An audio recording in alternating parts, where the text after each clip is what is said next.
an operator by pressing star and then zero on your touchtone phone.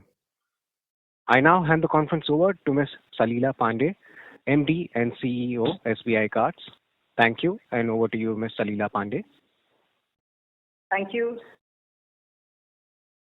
I'm present on the call today. Management of SBI Cards for joining us. India continues to be one of the world's most resilient and fastest growing economies, even as the global landscape remains marked by uneven recovery and geopolitical uncertainty. According to RBI's Monetary Policy Committee meeting held in October of 2025, the real GDP growth forecast for financial year 26 has been revised upward to 6.8%, underscoring the economy's strong momentum.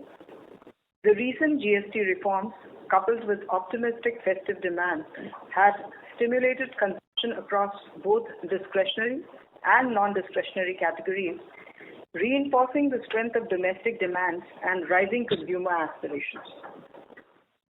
India's digital payment landscape is undergoing a rapid transformation, propelled by key factors such as the expansion of digital infrastructure, progressive reforms, a robust fintech ecosystem, and growing smartphones and internet penetration.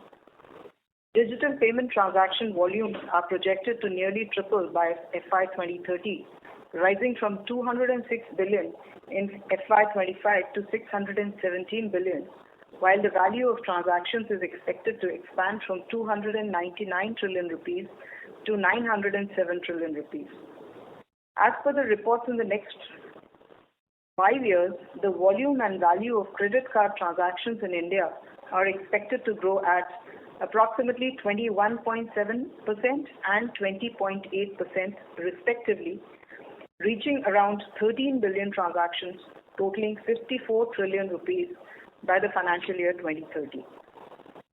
India currently has around 112 million credit cards in circulation, a number projected to double to about 200 million by FY 30, supported by product innovation and wider acceptance.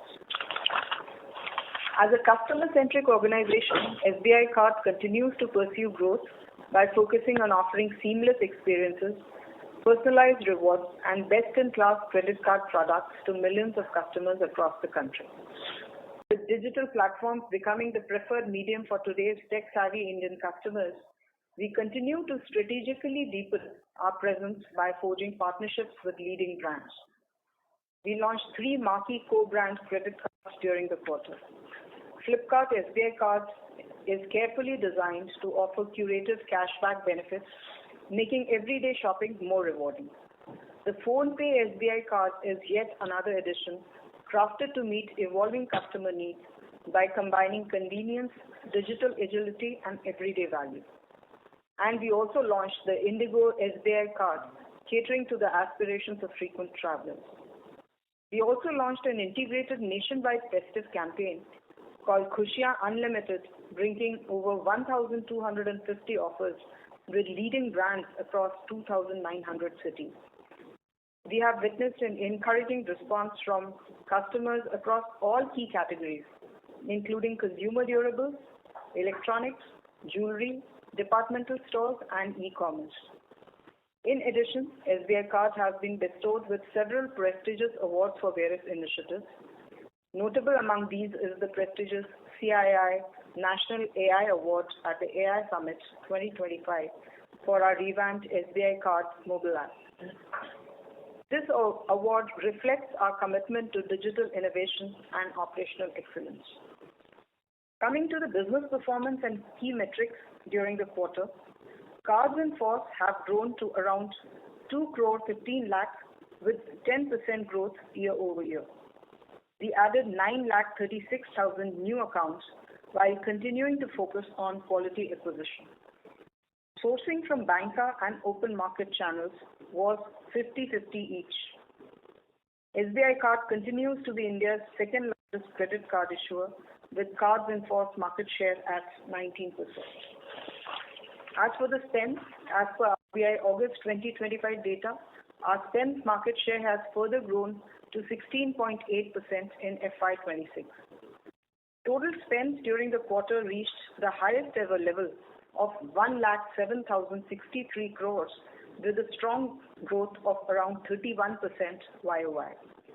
Retail spends reached 89,611 crores, witnessing a 17% YOY growth. We have seen good growth across most online and POS spend categories. Online spends witnessed strong growth across all non-discretionary and discretionary categories. Key categories include departmental stores, health, utilities, education, consumer durables, furnishing and hardware, apparel, restaurants and jewelry, among others. Online spends contributed 62.5% of the total retail spends in H1 of FY26.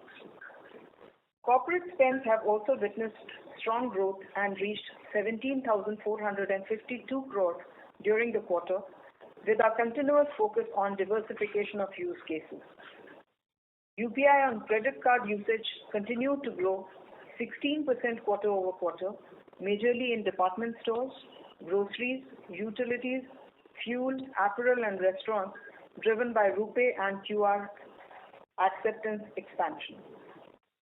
Coming to the financial performance, total revenue for the quarter was 5,136 crores, registering a growth of 13% year over year. Revenue has been higher, mainly due to higher spend-based income.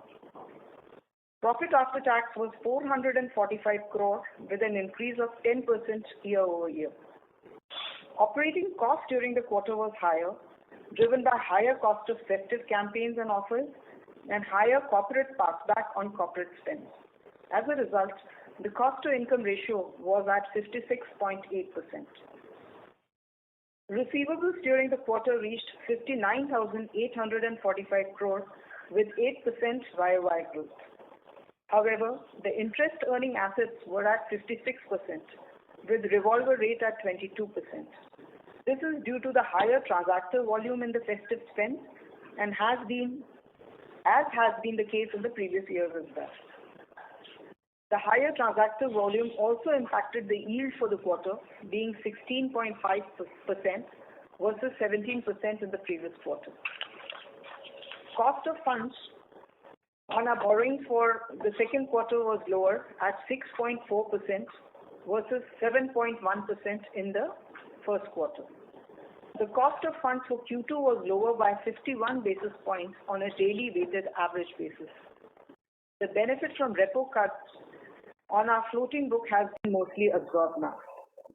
The cost of funds is expected to remain stable at current levels until we see another policy rate action.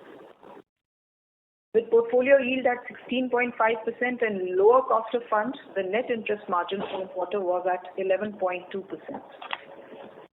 Talking about the asset quality, as we mentioned in our previous quarter calls, owing to steps taken over the last few quarters to strengthen our new acquisition, underwriting and portfolio management framework, we have seen improvement in the key asset quality metrics.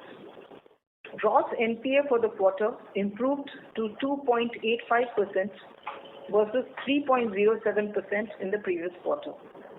In absolute terms, Stage 3 stock has reduced to 1,705 crore in Q2 of FY26 from 1,735 crore in Q1 of FY26. Stage 2 stock, which is portfolio at significant increase in credit risk, has reduced to 2,485 crore in Q2 from 2,673 crores in Q1. The ECL rate has reduced by 17 basis points quarter over quarter to 3.3%. The gross credit cost has seen a reduction of 58 basis points in this quarter at 9% from 9.6% in the previous quarter. In absolute terms, there is a reduction of 59 crores in gross credit cost during this quarter from 1,352 crores in Q1 to 1,293 crores in Q2 of FY26. Gross write-off for the quarter was 1,281 crores. Looking at Stage 2 and Stage 3 stock and the flow rates, we expect the credit cost to show an improving trend in the next 2 quarters of FY26. Our liquidity position continues to be strong. Our capital adequacy ratio was at a strong level of 22.5%. ROA for the quarter was 2.6%, lower by 4 basis points year over year. ROE for the quarter was 12.1%, lower by 37 basis points year over year. Summing up, we remain optimistic about the strong growth prospects for the credit card industry. With a clear focus on value creation and sustainability, we are committed to build and grow our business for the long term. We remain steadfast in maintaining robust asset quality and prudent risk management, ensuring long-term stability and resilience. Now, we are open to take questions. Thank you. Thank you very much. We will now begin with the question and answer session. Anyone who wishes to ask a question may press star and then 1 on their touchtone phone. If you wish to remove yourself from the question queue, you may press star and 2. Participants are requested to use handsets while asking a question. Ladies and gentlemen, we will wait for a moment while the question queue assembles. Again, to register for a question, please press star and 1.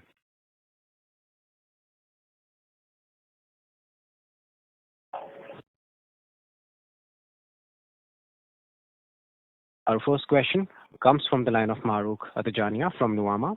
Please go ahead. Yeah, hello, good evening. My question is on credit costs.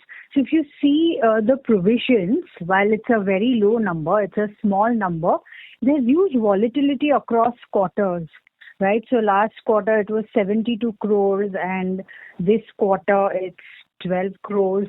So how do you think about it going ahead? How do we model it? Because it's so volatile. And then write-offs remain elevated. So when do you see those coming down?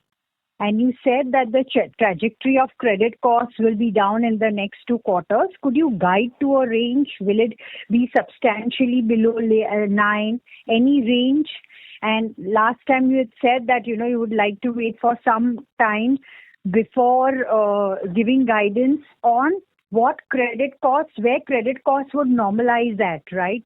Like over the next 1.5, 2 years, do they go down to the old levels of a little higher than 6 or they remain in the range of 7? Those were my questions. Thank you, Mahrukh. So, first of all, your question about the gross credit cost, I think first was on the ECL, right? The first yes, so the provision. So there's write-off and provision. Yeah.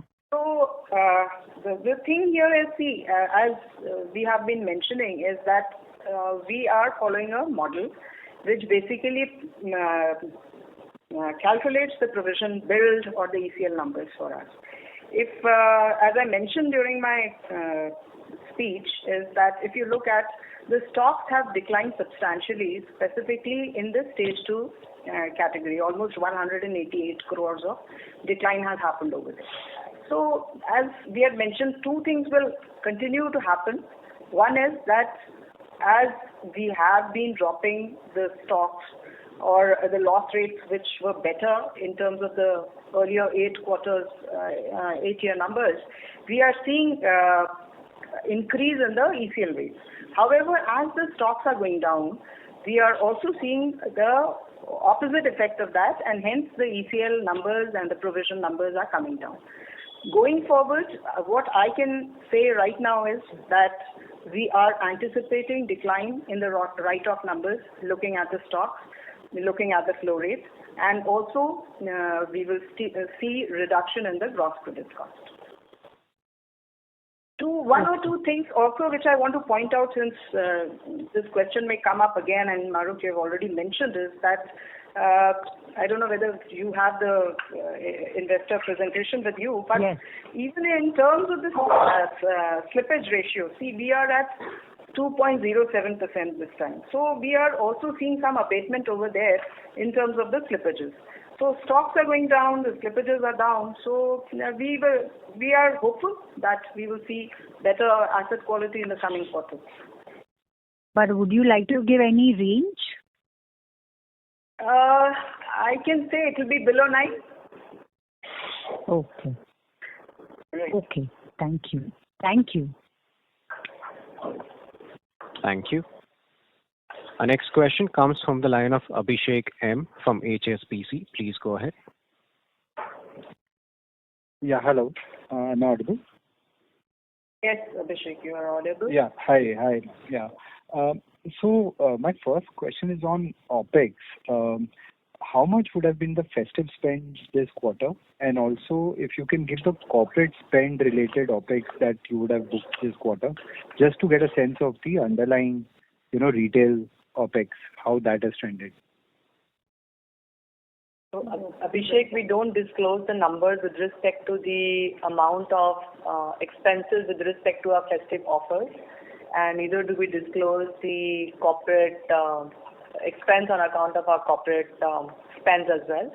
However, we can definitely say that the corporate spends this quarter were way higher than the previous quarter, and that obviously would impact the OPEX number for this quarter.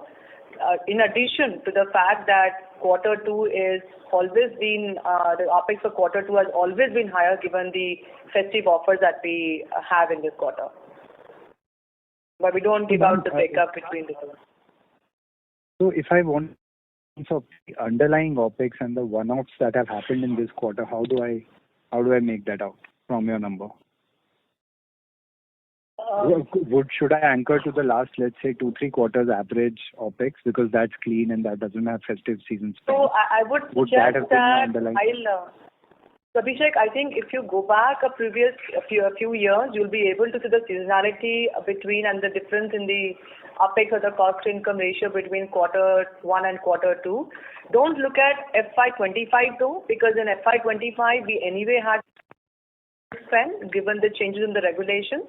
And therefore, the quarter 1 FY25 and quarter 2 FY25 may not be a representation.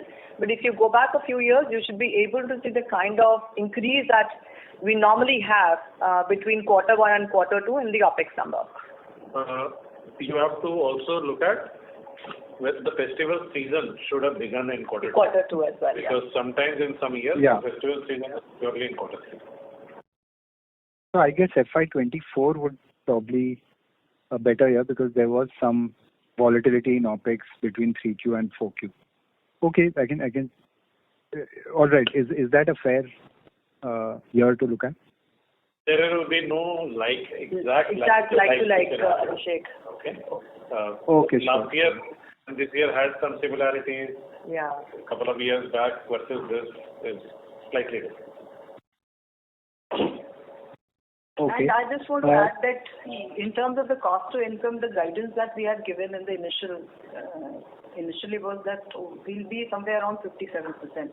And this is the season and the time where we spend also because ultimately we also have to see in terms of engagement with the customers and giving them the right value prop. So I think this was as per the expected lines. So for the full year this year, we should average at 57. Is that something we should anchor to? For the full year, in the last call, FY26. also I had mentioned, FY26, I had mentioned it should be in the 54 to a 56. However, given but we are seeing higher corporate spend, so we'll be on the higher side of the range now. Corporate spend and okay. All right. The second question, ma'am, is that if I look at the absolute balances of revolver and EMI, for almost 3 quarters, it's more or less stable. And this quarter, obviously, there are transactors. Some of it will flow into EMI or, revolver. But, what kind of trends do you expect on the absolute balances in EMI and revolver? Do they look like they are going to grow at par with your overall AUM, or is that ratio going to keep coming down in the next few quarters? Yeah, so a couple of things as we have been mentioning earlier also that revolve we are seeing a downward bias. This quarter, definitely because of the denominator impact, there's much more decline in the revolver percentage. EMI, yes, it's more or less stable. again, because of the denominator impact, this quarter we are seeing a bigger decline, but overall I would say it continues to be stable. And we have also been taking a lot of steps to work with our customers to increase the EMI portfolio. But EMI is more or less stable, and as Girish had mentioned in the last call also, revolver we see a downward bias. Okay. So would we be able to hold our NIM at the current level? Because you also said that your cost of funds should be stable and all the, impact of repo card pass-through, etc. has been absorbed. So should we see NIMs holding on to this level, or should we expect some pressure on it? We will hold on to the NIMs. Got it. All right, ma'am. Thank you. I'll come back in the queue for more questions. Thank you and all the best. Thank you. Thank you. Our next question comes from the line of Piran Engineer from CLSA. Please go ahead. Hi. Thanks for taking my question. I firstly have clarification.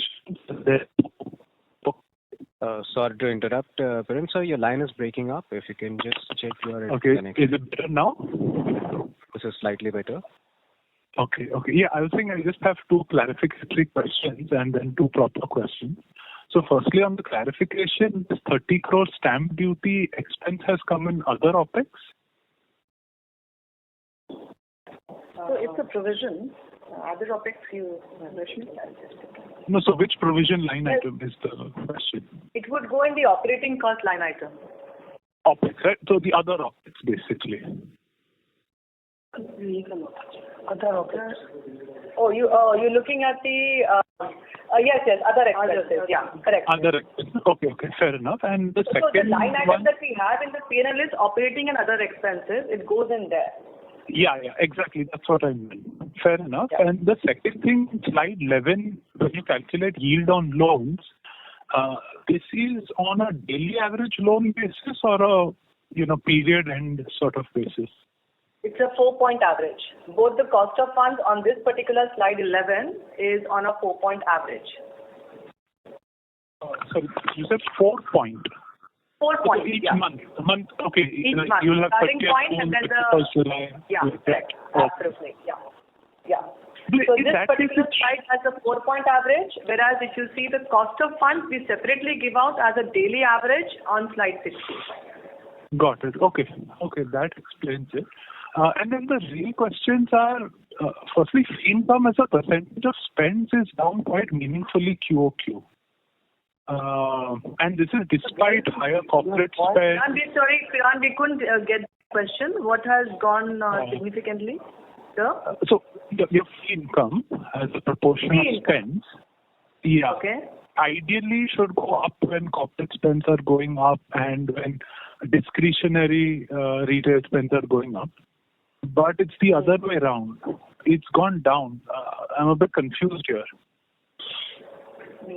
Or another way to put it is spends are up 15% and fee income is up some 3-4%.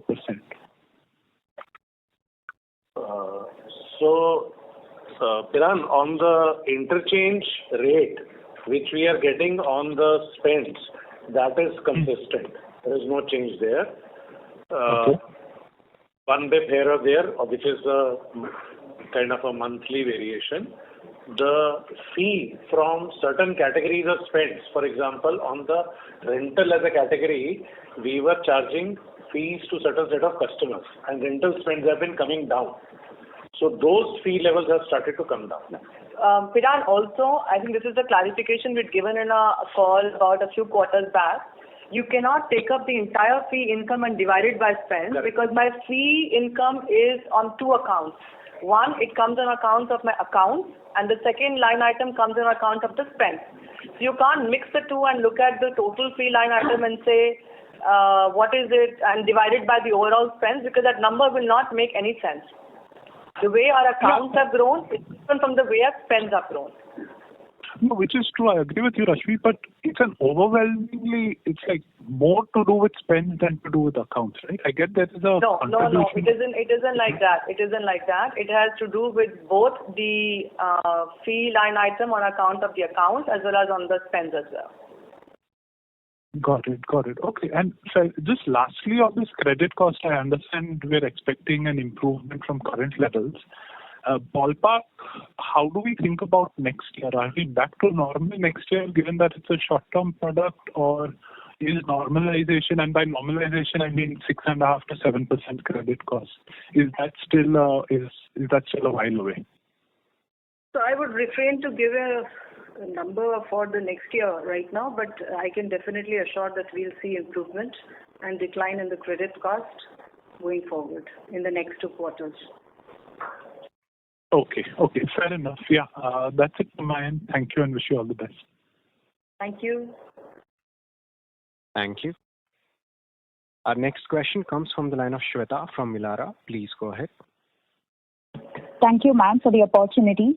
I have 2 questions. The first one being, so what are the key strategic measures that we have taken as far as sourcing strategy is concerned?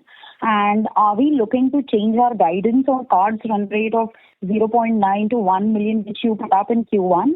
Second is, so considering the fact that there has been material drop in interest earning assets, so where do you see, or are there internal targets now for ROAs? Because we saw in this quarter that higher spend traction was quite negated by slow movement in the top line, led by slower cards in force growth.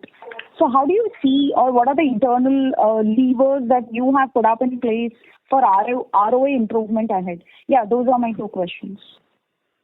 Okay, so on the key strategies, I would say that as you are aware, we normally have 2 channels on which we basically work on acquisition.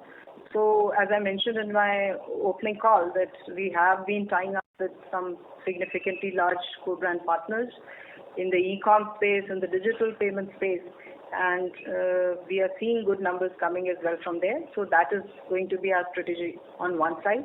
And then definitely we will continue to work with the banca channel as well in terms of having profitable good customers from there. And we continue as of now with the similar guidance that we have given, around 0.9 to a million in terms of the accounts. IBNA, yes, I would say that we had given guidance initially, which we reduced to 10 to 12% in the last call. We will because now we are seeing good spends happening after the festive season. So we are hopeful, and we will continue to stick to that guidance.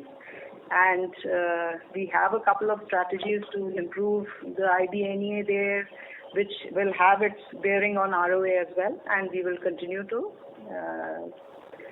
definitely work on that. Sure, thank you. Thank you. Thank you.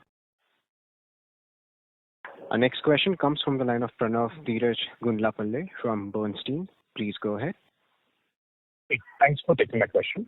Just one question again on the revolvers and EMI. If I look at the absolute value, it's almost been flat on a year-on-year basis. Is this because of certain actions that you've taken in terms of the cardholders or any of the operating metrics? Or is this simply a reflection of the industry trends and the quality of the different customers that you have now started sourcing? So just trying to understand if this is a new normal or if there is a one-off that you have done and therefore we should expect a reversal of this. Thank you. So it's a mix of both. In the absolute terms, there is growth in the revolver asset. However, the growth is fairly muted. We believe because in the last 8 quarters or so, we have been focusing on very selective customer acquisition, which has, as we have previously also indicated, put the revolver at a lower bias. Okay. As the things stabilize and as the credit cost starts to come down over a period of time, we will be able to look at accelerating some of those things. But as of now, for the next at least 2 to 3 quarters, our focus is essentially to get the credit cost down to a reasonable number before we start looking at the growth parameters. Understood. That's very helpful. Thank you. Thank you. Our next question comes from the line of Anand Dama from MK Global. Please go ahead. Ma'am, yeah, thank you for the opportunity. So when we look at the overall growth spends in the POS segment, there we have seen that even the departmental stores, the travel-related spends actually have come down. Is there any specific reason for these spends to come down on the POS? Obviously, online spends are doing well, but why on the POS front? We thought that particularly post the GST cut, at least the POS spend also should see an improvement. Any explanation on that front? I think that is more of a customer behavior also, and in terms of the co-brand partnerships, as I mentioned, that we have done, there will be more of a propensity to do online spends through those kind of tie-ups. And overall also the customer behavior, we find that people like to shop more online now as compared to their past. So anything you want to add there? Just a couple of things. So if you look at the POS, yes, POS is down in category 1 and category 3. Category 3 is essentially there. It's only in the restaurant category where the POS spends are going to be higher. And in the category 1, it is the departmental stores which is critical. So in these, if you actually look at it from October onwards, there is a movement which is positive because festival season, part of Navratra is essentially online just overtakes the spending because it's huge. The more of POS spending starts in the middle of season from Dussehra to Diwali.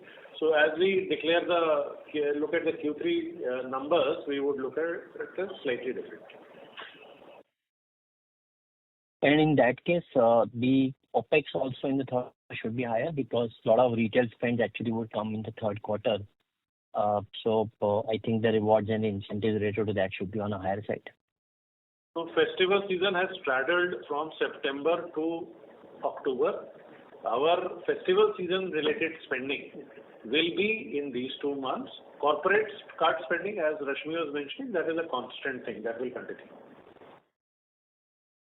Then corporate spend would keep going up, and in that case, the overall cost also should be on a higher side, primarily because of the corporate spend.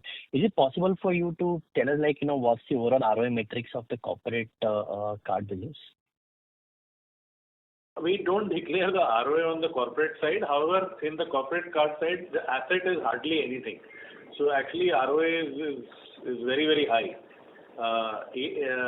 However, in this, the income, as we have earlier also indicated, the revenue is essentially the interchange, and part of that interchange goes back to the customer as fastback. So hence, it just skews the OPEX to CV ratios. Is there any change in the incentive program, particularly on the corporate spends that you have done recently? Yeah, we have reduced it. Okay, we have reduced it. Sure. That's helpful. Thanks. Thank you. Our next question comes from the line of Puneet Bahlani from Macquarie. Please go ahead. Yeah, hi. Thanks for taking my question. And just one question on the yield front. Your book mix has not changed. In fact, you also indicated that revolver and has changed only because of the denominator effect. So why have the yields declined so drastically? Is it because something like spends being towards the end of the quarter or something like that? And in that case, then we should expect from 3Q it should bounce back, right? Yeah. Yes, you are correct.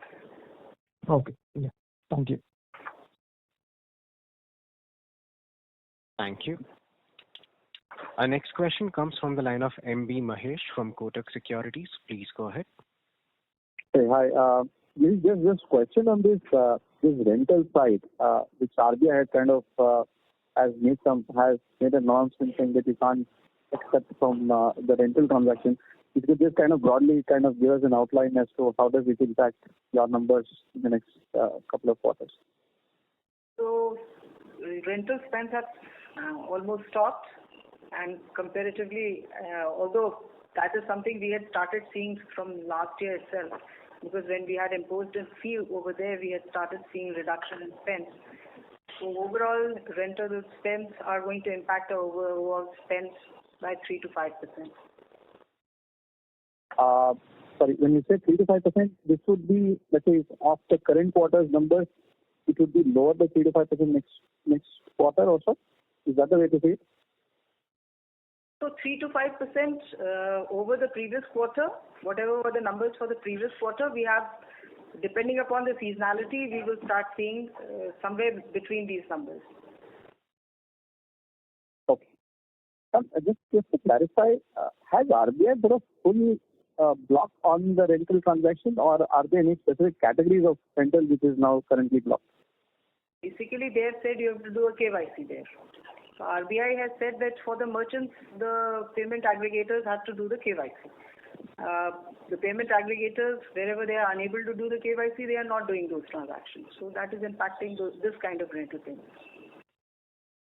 Okay. Thank you. Thank you. Our next question comes from the line of Kamal from Jefferies. Please go ahead. Hello. Hi. Thank you for the opportunity. I would like to ask that given October was also a festive month, how has the demand environment shaped during October? And also, how do we see the mix of revolvers and transactors shaping as a result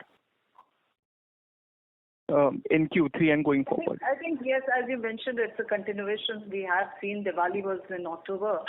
So the spends have continued to be better than the last 2-3 months.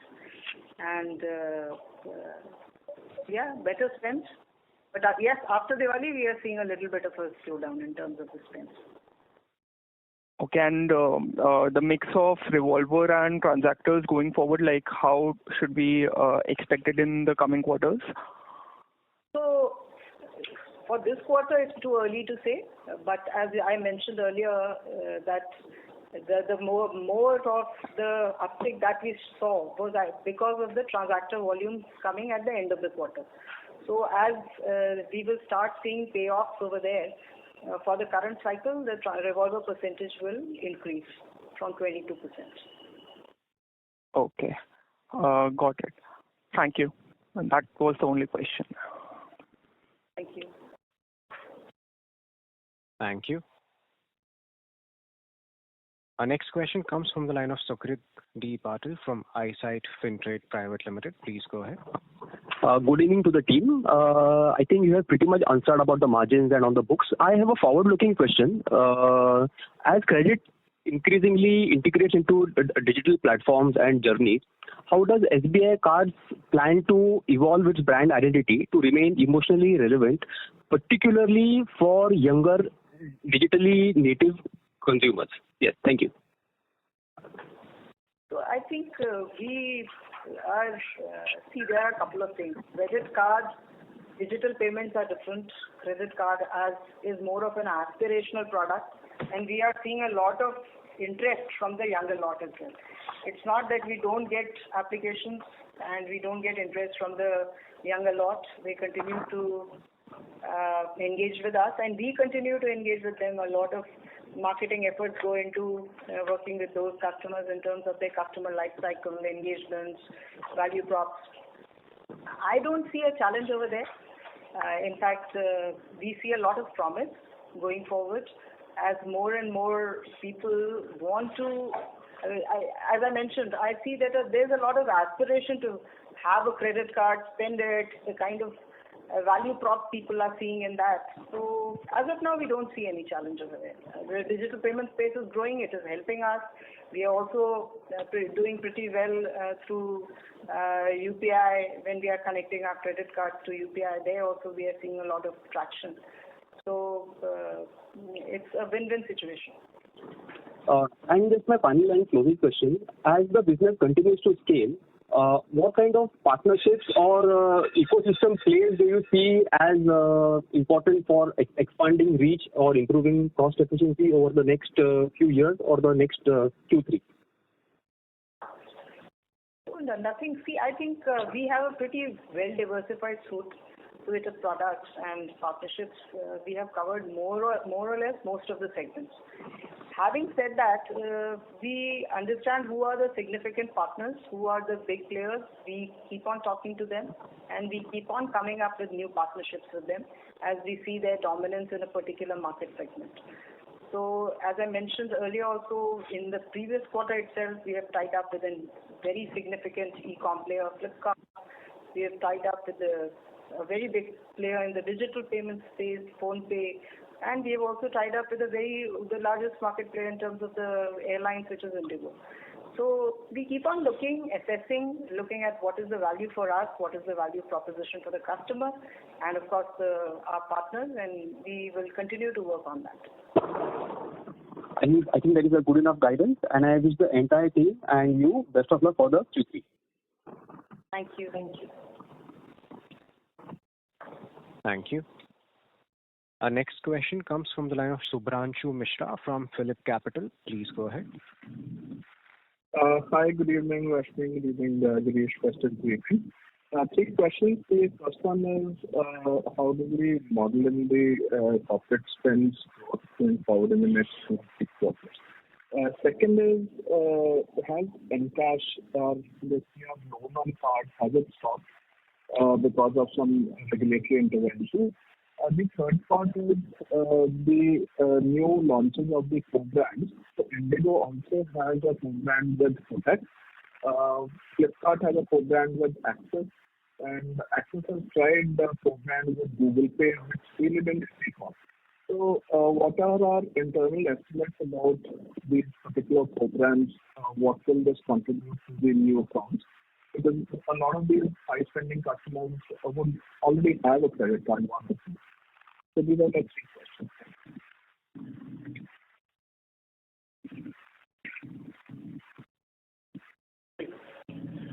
So we will go step by step. Your first question was on the corporate spends on an overall basis.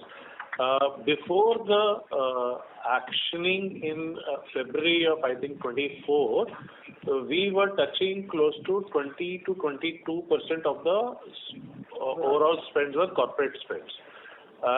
Even now we are not there, so we will move in that direction. However, we would, as I stated earlier, we want to do it with better margins. So that's the area that we want to look at. So it will continue to grow, but we will grow where we find good margin spending from the customers. So that is on the corporate card. I didn't get the second. The second question was about Encash. Encash continues to be part of our portfolio. And so my question was, has there been any regulatory intervention to stop it? Regulatory intervention to stop it. So there is the Encash book continues. Continues, yeah. Encash book is continuing at this point of time. It is part of our portfolio of the IBNA assets that we report. Yeah. The third question on the co-brand part, which you asked about the Axis. So yes, Flipkart has Axis as a co-brand, which is there. We would want. We have also, as we have recently participated with them, there is a demand for SBI card. Otherwise, Flipkart would not be looking at a second partner. Secondly, Flipkart also is expanding to tier 2, tier 3, tier 4 cities, and they want to go deeper into the country. We are very strong there. And SBI brand stands for trust. So we have seen a lot of customers wanting to apply, and we are getting very good volumes and interest, very strong interest from the Flipkart customers for this card. And the Indigo, it also has Kotak and the other question on Axis and Google Pay, which didn't really take off. So Google Pay and Axis, you would have to ask either of those people as to what needs to be done. But on Indigo, airline, there are only 2 airlines now. So one is Indigo and the second is Air India. So at this point of time, Indigo co-brand, we are very proud of partnering with them. And I think the primary channel there will be either digital, because a lot of people are applying on our own our website and through our mobile app to coming and wanting to apply. And we are seeing very good interest at our retail outlets or stalls at various airports. So those are the primary channels through which we would want to acquire Indigo co-brand card. Understood. Thank you so much, Girish. Thanks, Rashmi. Thank you. Our next question comes from the line of Abhishek M from HSBC. Please go ahead. Yeah, hi. Thanks for taking the follow-up. So if I look at your retail spends, can you give a sense of how much would be from rentals now versus, let's say, a year back? As ma'am was saying, retail rental is 3 to 5% depending on the month. It is very low. It used to be early teens, almost around 18 months back if I go back. So, and we had put a fee. We ourselves were very careful to be able to look at these kind of spends. And while as we put the fee, we saw the numbers come down, which we are okay with. So now that this kind of KYC thing has come out, which is right, which is completely correct, because merchant KYC has to be done by the payment aggregators. They should have done that before. Now that it has stopped, the impact on us would be fairly minimal. You have seen that we had a very strong growth in the last quarter on the retail spends of close to 14% plus. Okay, so and